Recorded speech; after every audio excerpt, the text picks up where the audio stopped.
Bien-aimés, nous vous saluons dans les noms précieux de notre Seigneur et Sauveur Jésus-Christ. Aujourd'hui, nous allons parler du jeûne royal. Le jeûne royal, en d'autres termes, c'est le jeûne fait par un roi. Si nous lisons la Bible, nous regardons et parcourons, nous voyons qu'il y a des rois qui ont jeûné. Dans l'Ancien Testament, dans le Nouveau Testament,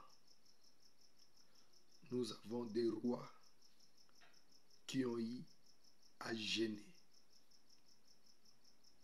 Non seulement les rois, mais aussi des reines ou des princesses. Elles ont jeûné. Si un roi a eu à jeûner, il a tout le royaume avec lui, l'armée, il a l'économie de son royaume entre ses mains, mais il trouve le temps de jeûner. Qu'en est-il du reste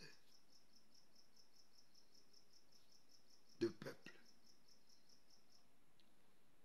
Et l'exemple du jeûne royal que nous allons voir,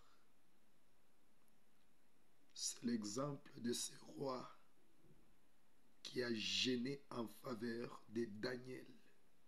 Dans le livre de Daniel, chapitre 6, lorsque Daniel était menacé, lorsque Daniel était jeté dans la fosse au lion, il y a eu un homme qui a jeûné en sa faveur. Et Dieu a envoyé son ange pour fermer les gueules des lions et garder la vie de Daniel. Bien-aimés, si les rois peuvent jeûner, si les reines peuvent jeûner, alors les simples citoyens, les bas peuples n'ont pas le choix et aussi doivent jeûner. Jésus-Christ a dit, si le bois vert est traité de la sorte, qu'en est-il du bois sec? C'est pourquoi je vous dis, il faut jeûner. Il y a des situations qui vous arriveront ou qui vous est déjà arrivé. Eh bien, si vous voulez changer des choses, il faut apprendre à jeûner et à prier. Parce qu'il y a d'autres situations, si vous ne jeûnez pas, eh bien, il n'y aura pas de changement. Alors, nous allons voir qu'est-ce que ce roi avait fait, quel type de jeûne qu'il avait organisé pour que la vie de Daniel soit sauvée, pour que les lions puissent être paralysés devant Daniel et ne pas les toucher. Daniel chapitre 6, le verset 19. La Bible dit ceci. Le roi se rendit ensuite dans son palais. Il passa la nuit à jeun et il ne fit pas venir des concubines auprès de lui. Le sommeil les fuyait. Et au verset 17, quand nous montons plus haut, la portion B, ton Dieu que tu sers avec persévérance te délivrera.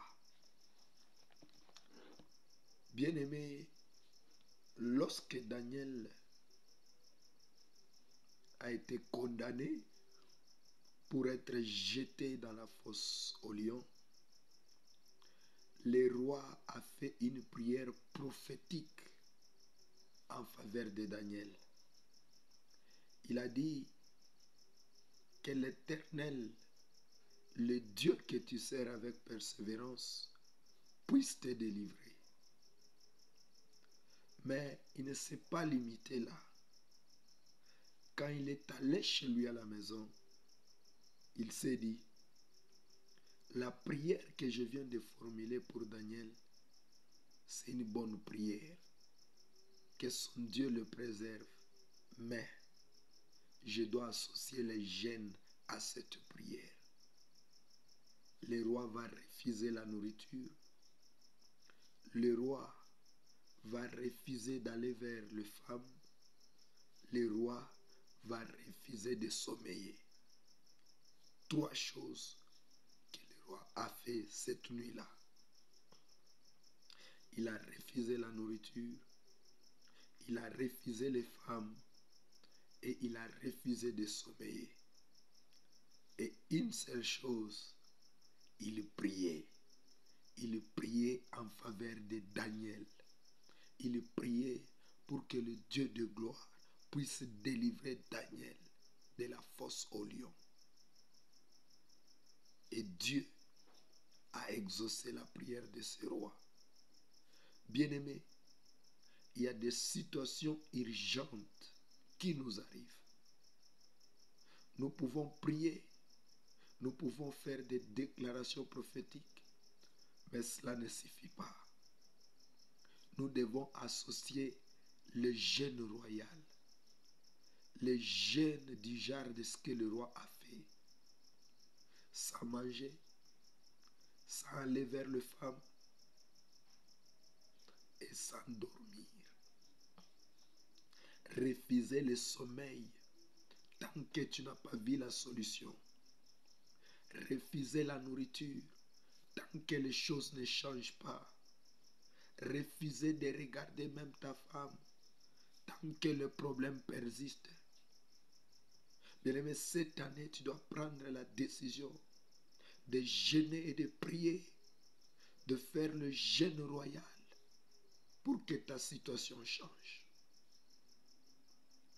Pour un peu de rappel, je vais te dire pourquoi Daniel s'était retrouvé dans cette situation. La Bible raconte que Daniel était un homme intelligent. L'Esprit de Dieu était sur lui et l'Esprit de Dieu l'avait distingué. Et dans son travail, Daniel était excellent, impeccable. Et le roi avait des projets, de bons projets pour Daniel.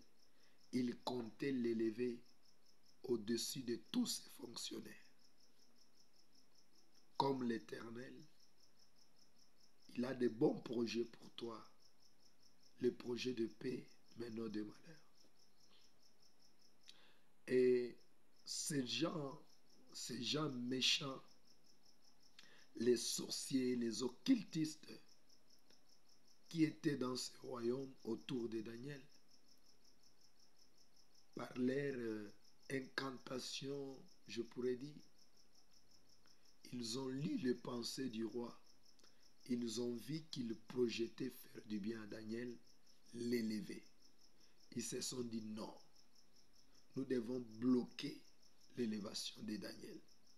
Bien-aimé, laisse-moi te dire, toute personne qui osera se liguer avec les sorciers et les féticheurs pour arrêter ton heure de gloire, il tombera avant toi au nom de Jésus. Ils se sont réunis.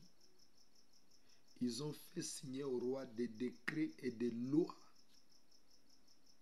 pour que personne ne puisse pas pour que personne ne puisse adorer un autre Dieu en dehors du roi. Mais Daniel, il est resté fidèle à son Dieu. Il n'a pas prié les rois. Daniel n'a pas prié les rois.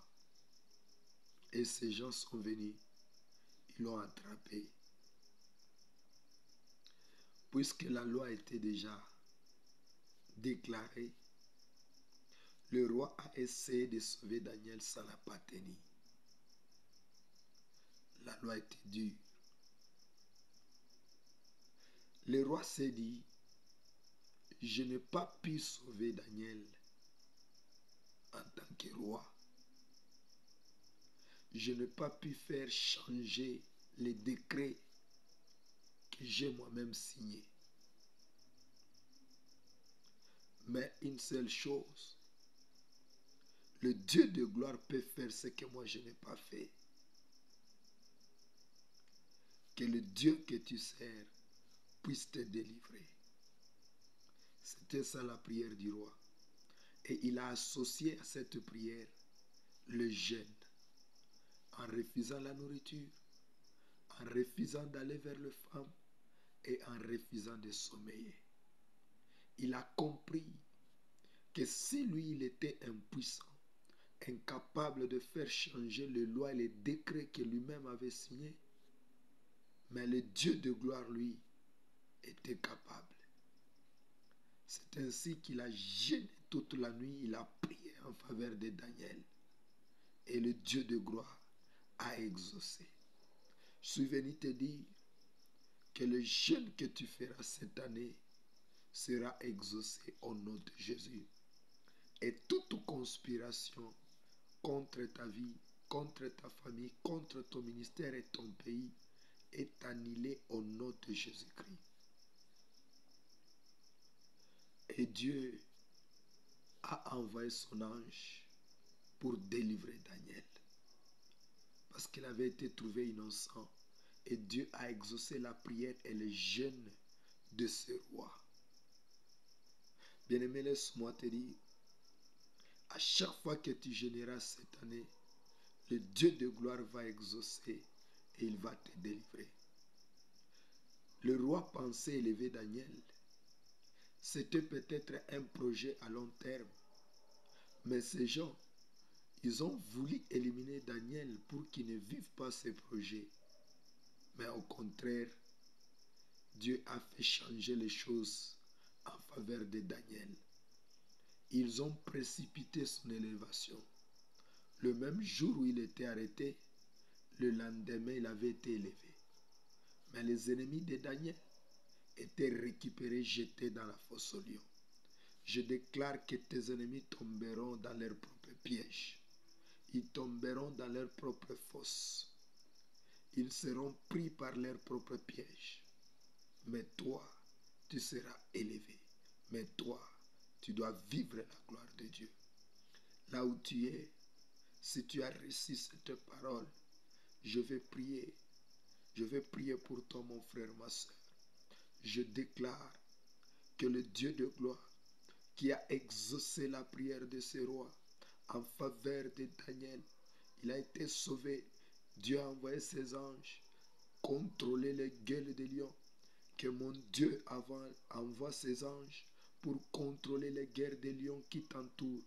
Tu travailles au milieu des loups féroces. Tu vis dans une famille de ravageurs. Partout là où tu passes, il y a des gens qui veulent que tu meurs et que tu périsses. Et que l'Éternel Dieu maintenant exauce cette prière. Qu'il envoie ses anges pour te garder. Qu'il envoie ses anges pour te protéger. Alors que les gens complotent ton échec, laisse que tu sois élevé. Laisse que tu sois propulsé. Alors que les gens veulent te tuer, laisse que tu vives et que tu vives la gloire. Au nom puissant de Jésus-Christ, Dieu changera les complots de tes ennemis en ta faveur. Likambro di la sataramandera varia. Tu verras la gloire de Dieu. Tu verras la visitation de Dieu. Je viens intercepter tout complot maléfique, tout complot démoniaque contre ta vie.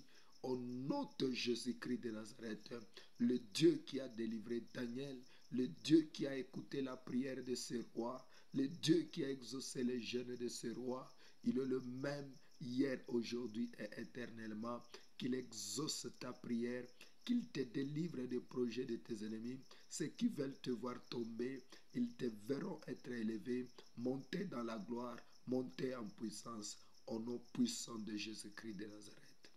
Laisse que l'Éternel, mon Dieu, te bénisse. Et n'hésite pas de partager ce message et cette prière pour bénir quelqu'un d'autre. Que Dieu vous bénisse abondamment. C'était votre serviteur, le révérend docteur Lik Kalala Adim. Que Dieu vous bénisse et bye bye. À la prochaine.